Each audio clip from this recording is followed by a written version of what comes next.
Today on my channel, Planner Friends, I am going to talk and give you some tips about Bible journaling as I decorate this layout for the first week in May. Stay tuned. Hi Planner Friends, and welcome to my channel. I'm One Crafty Dolo and I'm so happy you're here with me today. Today what we're going to do is I'm working in my faith planner, one of my faith planners. I have two.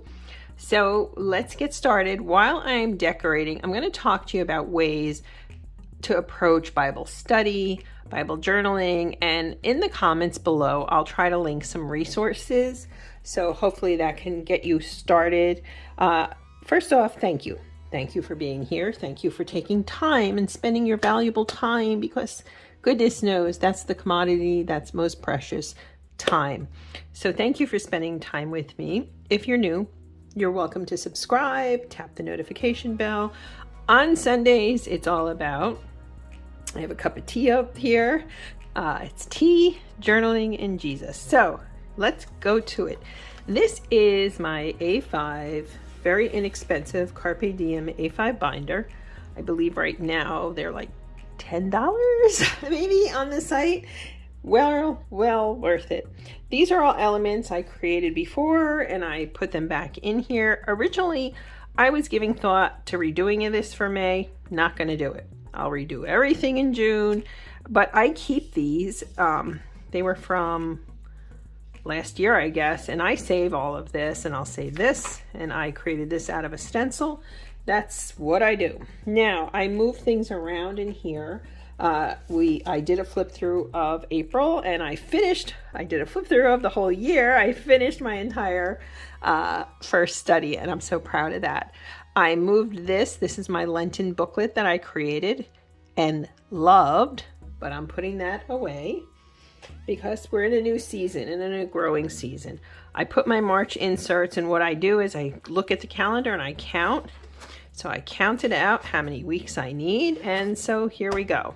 I'm gonna push some numbers down. I'm gonna do that without you because that's tedious and boring, and again, your time is precious, so hang on, friends. Okay, this is the sticker book that I use for numbers. Incidentally, I love all the numbers except these kind. These are harder for me, but I don't know. This is a really wonderful book and all different types of numbers. So I use them for all of my planners. And yeah, this is the newest book that I purchased. Honestly, these are a little tougher, but so what? It works. I also want to mention this is my new study, and no, I haven't cleaned it yet. I'm filling this ahead. By the time I upload this week will be done. But this is a book I have had from Holley Gerth, and I got about halfway through it. So I want to show you, because I did write in these books, which frustrates me because then I can't really pass them on. But you have passages and you have writing, and then it's almost like journaling in some ways, right? So I'm going to use the rest of it without writing in it, and I'm going to go back and restart because it's been quite some time. But you have biblical verses in here. So for me, truthfully, I don't know if I'll do one a week. I'm just starting this. I'm doing this on Monday. I'm going to upload it on Sunday. But this is my latest and greatest, so I'm excited about that. So let's talk about the process. I have all my stuff here. You should see the desk. It's like barely any space, but that's okay. I'm going to talk today about why Bible journaling, how Bible study.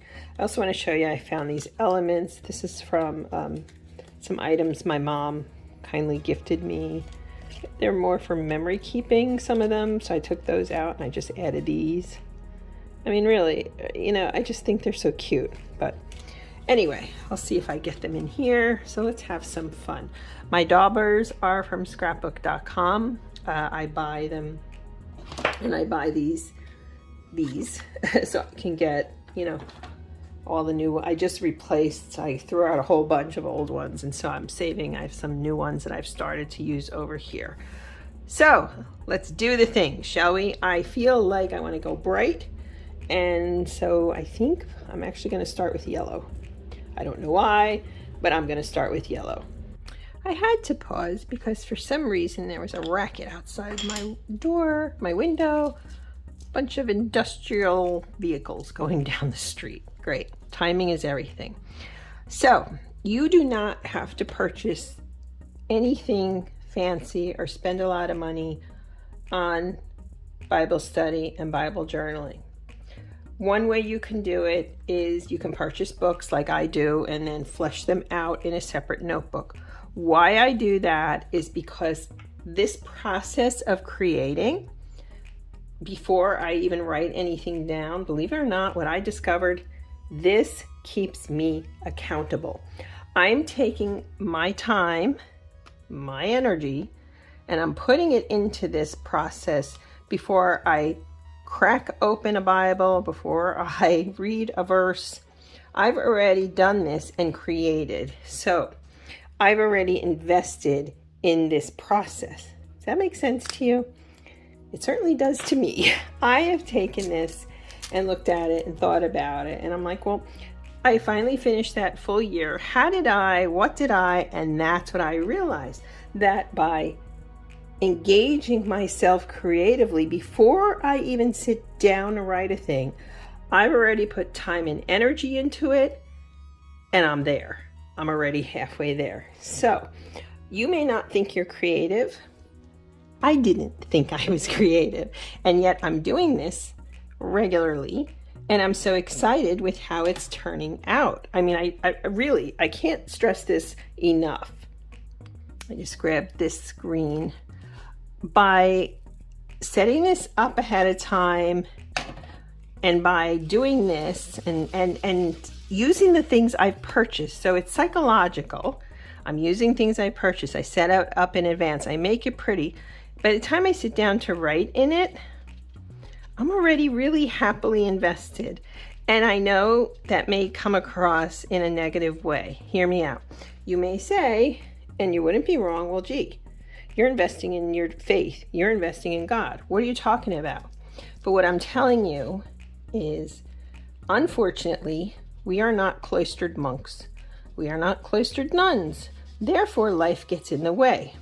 But by doing this every single week, what I am doing is taking that time and energy back, if that makes sense to you. I am saying, hey, I'm going to do this. I'm making this time for the Lord. I'm making this time for self-reflection and growth. And honestly, I feel like the dividend's huge. So, is there a two-step process that you can institute in creating your own Bible study, right? Is there a way for you to boil it down to something creative, even if you're doing something simple? Take a simple notebook, okay? I'm digging. I got this for my sister-in-law for Christmas. It's a beautiful journal. I haven't used it yet, but there's so much I can do with it, memory keeping, but I could use this for a study. I absolutely could. This is a wonderful gift, and I love it. It's so pretty. But you can find things that aren't expensive, that are cute. I'm going to tell you, Marshall's, a discount, a TJ Maxx often has notebooks and stuff that are cute. This is a notebook I picked up from Carpe Diem in the UK and across the pond. It's Pucka pads, I think. They bought, Pucka, whatever it is. This is just a simple notebook. I use this for my work meeting notes, but there's nothing to stop you from putting lines in it, decorating it, and this was really ridiculously inexpensive, and it's pretty, and it's portable. Something like that is good. But I want you to start first, before we even get to the Bible studying itself, I want you to start thinking about how you can possibly do this as a two-step process for accountability. How's that? I'm going to put one of these down here. So that would be my first recommendation. And just because you think you're not creative, honestly, you get a notebook like this. You get some markers, okay? You can find markers all over the place, even at the Dollar Tree or dollar store, whatever you've got. I want to put it here, over here. And you get started that way. Markers can go a long way. I am artistically challenged in that I'm not somebody who can draw a picture or paint. That's not my wheelhouse.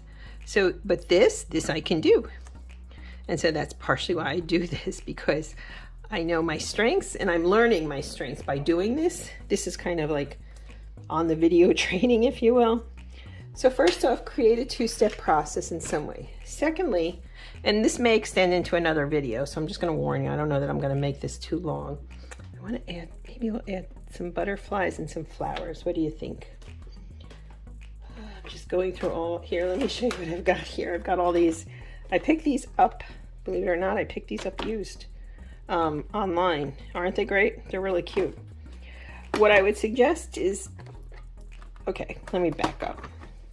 Two-step process. Then I need you to think about what will work for you in terms of writing things down. What do I mean by that? Actually, I'm going to wait on that one. I think we're going to use this one. Isn't this cute? What I mean by that is simple. I want you to sit there and say to yourself, okay, I don't have a lot of money to spend, because, sorry, none of us do. How am I going to make this work for me in a way? So what you can do is start online. I just grabbed some brown ink for these. What I'm saying to you is start, actually no, maybe I'll do pink. Let's make it colorful. Let's make it colorful. Sorry. I want you to look online. There's the different Bible apps. I did a quick Google search and it came up with the 10 best free Bible apps.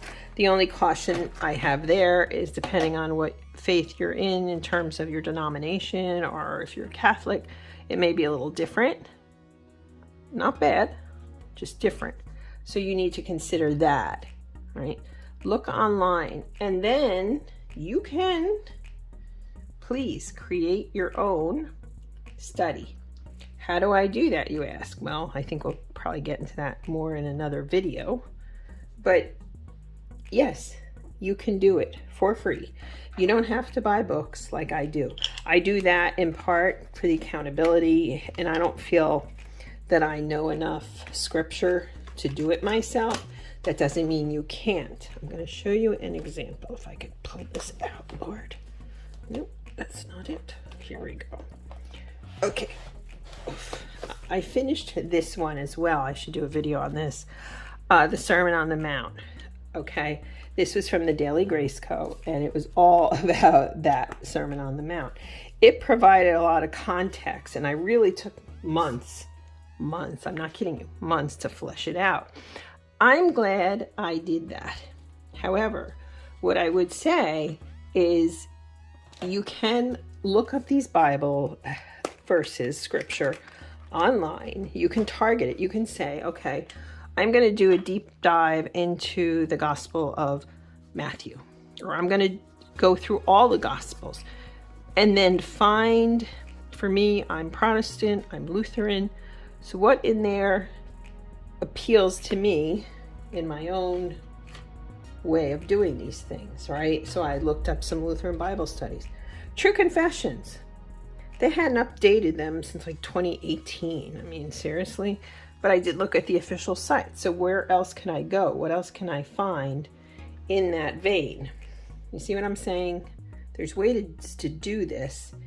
It's just not always easy to find in your denomination, I guess is what I'm trying to say, albeit poorly. So consider a two-step process. Really, consider a two-step process. By doing it in two steps, creating and then adding in, by the time I'm going to go in there and write in here, look at the joy this brings me unto itself. Right? I always think of that verse from Matthew, sufficient is the day unto itself. This inspires my writing. So whether it's a binder, and again, this binder was $10. These inserts I found on Amazon, they're also Carpe Diem Puka. They're inexpensive. This I picked up at a discount store. It was a paper collection from Echo Park Paper. I don't know if it was Have Faith or Faith Forward. It was one of those two. This was a piece of inexpensive vellum I found at Hobby Lobby. This is just plain white cardstock with a really inexpensive stencil. Then I added some lettering and I glued stuff I'd had behind. You can do this, friends. I want to inspire you to be creative because, again, I didn't know I was creative. I had no idea. And now this inspires me daily, and that's my goal, is to inspire you. So I'm going to leave some links in the comments for you to look up some Bible verses, and yeah. All right, friends, thank you for taking the time with me. I probably will do a part 2 to this about some ideas how to get you going Bible journaling. But please, even if you only pick up a small notebook, and I don't mean only to say, oh, that's nothing. No, this is something. Start now, because tomorrow you're going to be a day older. The question is, are you going to grow in your faith and in your time and in yourself, or is it just going to be another day of the week? All right, planner friends, thank you for taking your time. Have a very blessed week. Bye.